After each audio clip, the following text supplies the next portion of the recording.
Well, thank you, first of all, Ali, for the introduction, and thank you for everyone for choosing to be here today.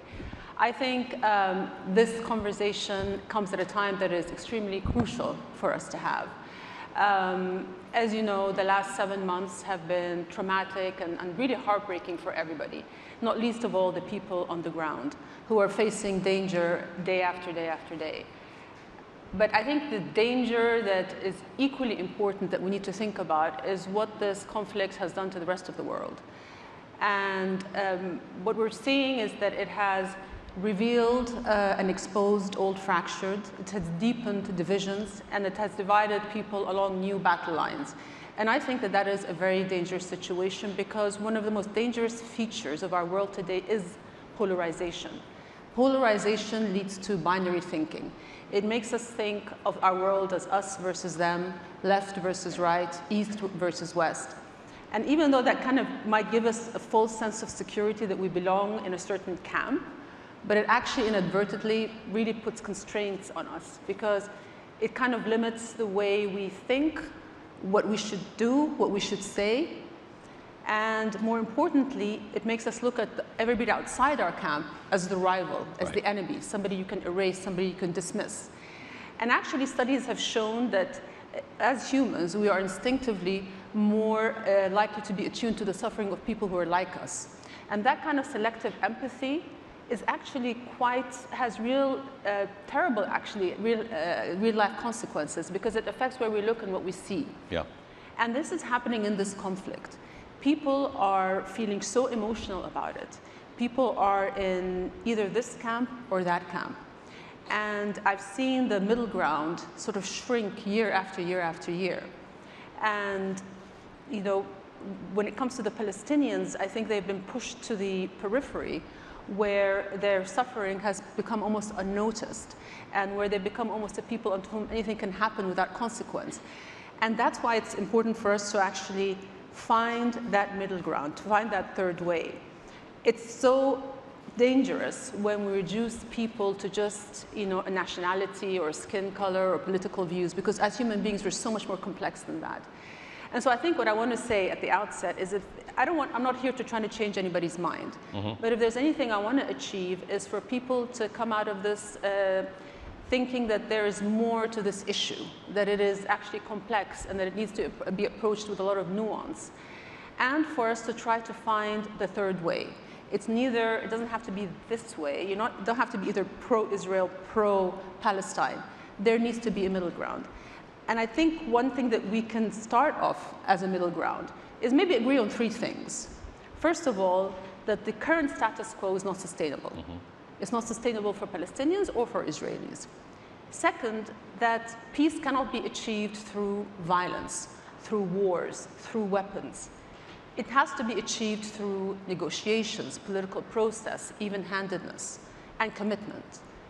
And the third thing that we need to remember is that the majority of people who are suffering from this conflict on both sides are just ordinary people who want the same things that we all want, to just live in safety with the people that we love, for our children to have access to healthcare, education, to a better future. Jordan has had a peaceful relationship and a fairly functional relationship with Israel for some time. So to some degree, you've seen the model of how it can work. Given how extreme and how polarized we are now, is your sense of a future for an Israeli people and a Palestinian people that is safe and secure, are we farther away from it, or could it actually happen? Well, if you ask most people, they roll their eyes and they'll say, you know, the two-state solution is dead, that this conflict is intractable. And it is probably the most intractable conflict of our era, but it's not because we don't know what needs to be done, but because there's been a lack of seriousness and commitment and political will to get it done. And the approach hasn't been the most productive kind of approach. So for those people who say, you know, it can't be done, I'll say, well, again, point 1, the status quo is not sustainable. Right. So what is the alternative? Is the alternative an endless occupation? How will Israel continue to manage that? Will they continue just to use security measures? If that's the case, then anytime there's a peace in Israel, then that's just going to be the lull. It's going to be the calm before the storm until the next cycle of violence happens. Is it going to be a one-state solution? But then what does that look like? Does that become like an apartheid state? Is it that we're going to send, let them go to Jordan, let them go to Egypt? That is actually, Jordan has said before that we reject any attempts to transfer the population of Palestine and to drive them away from their homes or their land. And another wave of refugees will actually amount to another Nakba, which the Arab world does not want to see. And people need to understand when they say, why don't you take them, which is something that we hear quite often. They need to understand what they're asking for. The forcible transfer of an occupied population is a war crime. And we don't want to be participants in that. It is called ethnic cleansing. And Palestinians do not want to be part of Jordan or Jordan to be part of Palestine. So that option is not on the table. So is it endless occupation? What is it? The only way is for a two-state solution. But we need to look at what we did in the past and try to understand why we failed.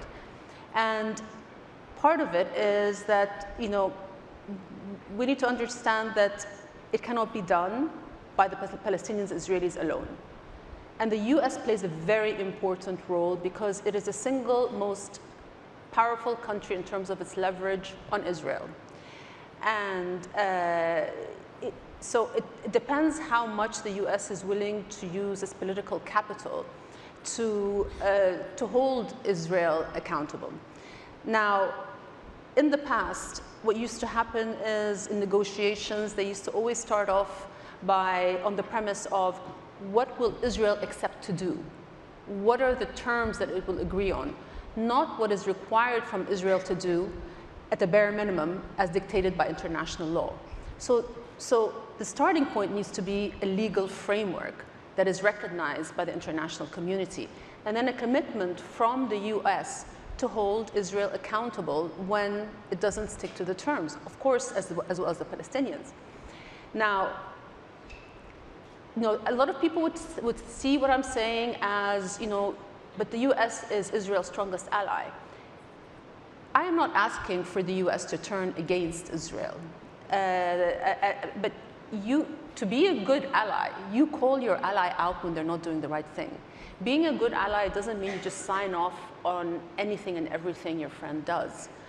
And if I was the United States today, and I was looking at what's happening in Israel, a country that I care about and that's my ally, I would be saying, like, whatever, is this war making Israel safer?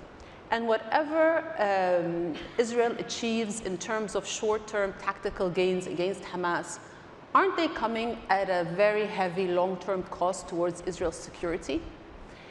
Isn't it coming at a heavy cost in terms of the reputational damage that has happened to Israel, the image that has happened, the way that it's distanced Israel from many of its allies? And so, is this war the best way to achieve Israel's long-term security?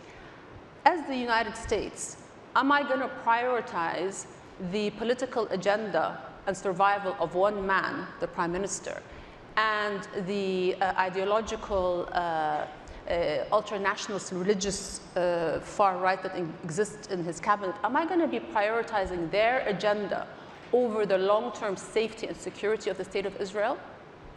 And so sometimes, holding Israel accountable is actually in the best interest of the people of Israel and their long-term interest. And so, again, it is not just about trying to persuade Israel to do the right thing. It is about actually there needs to be consequences when one side of the negotiating parties are not sticking to the terms of the negotiation. So I do believe that the only way that we can achieve security in our part of the world is through a negotiated peace where Palestinians have not a promise of statehood, but an actual statehood. They can't be given just a package of a patchwork of an emasculated state without any symbols of sovereignty. They need to have control over their own lives, self-determination, autonomy.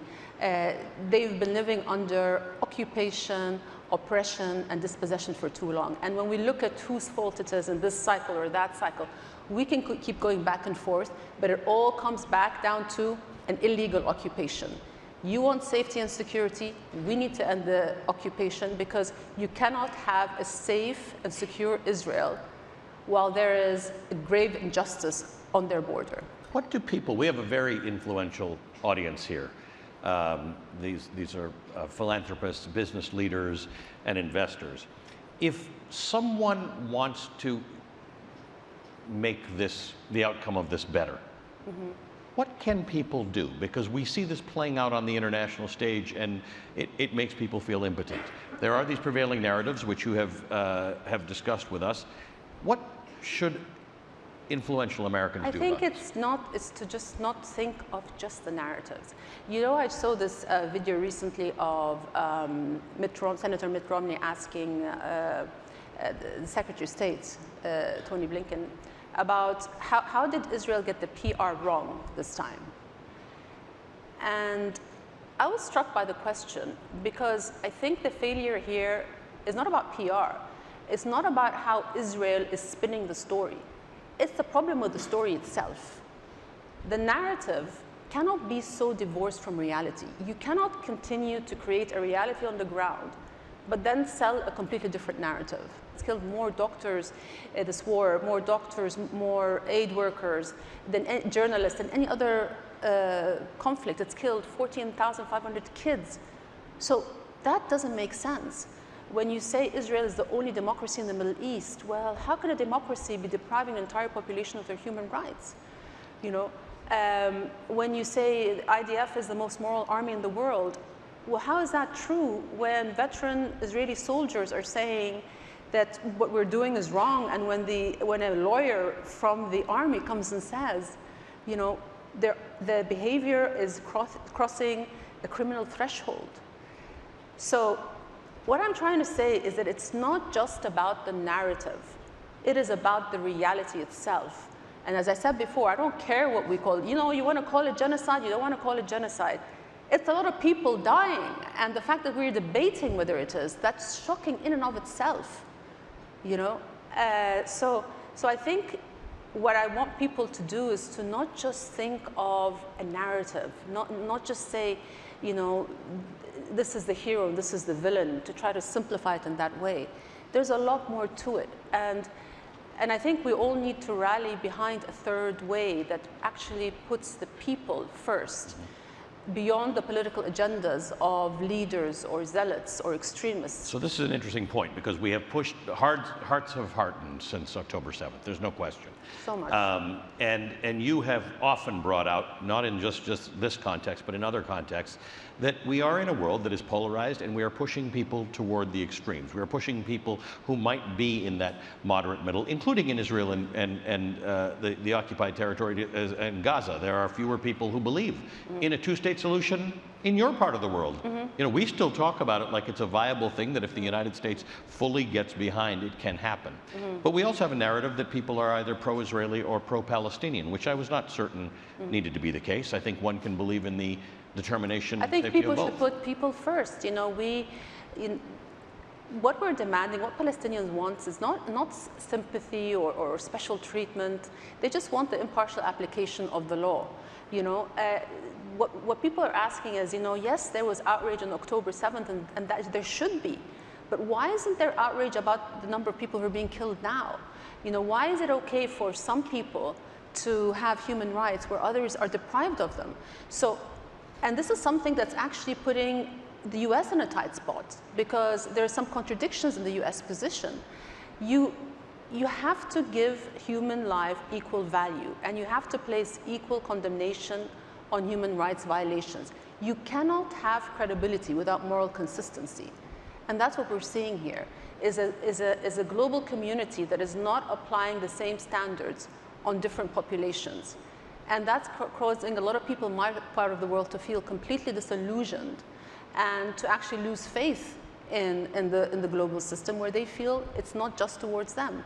But those folks who mess this up are those who have been pushed to extremes, anti-Semites who will join pro-Palestinian rallies, who are not helping the argument. And on in some of these counter protests, as you saw in this city, you know, remarkable violence that doesn't help the dialogue on any front. We're going to have to get back to a point where you might empathize more with one side than the other, but you're going to have some empathy for everybody.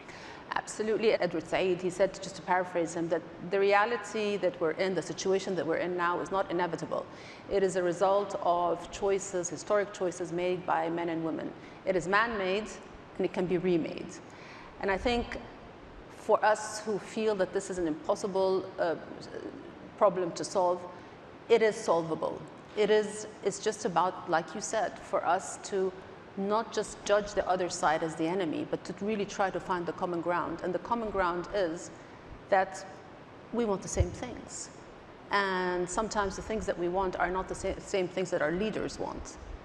And certainly in this situation, I think not that they see it this way right now, because obviously the population in Israel are afraid, they feel traumatized, and they've been taught by their leaders that Palestinians are not people like us.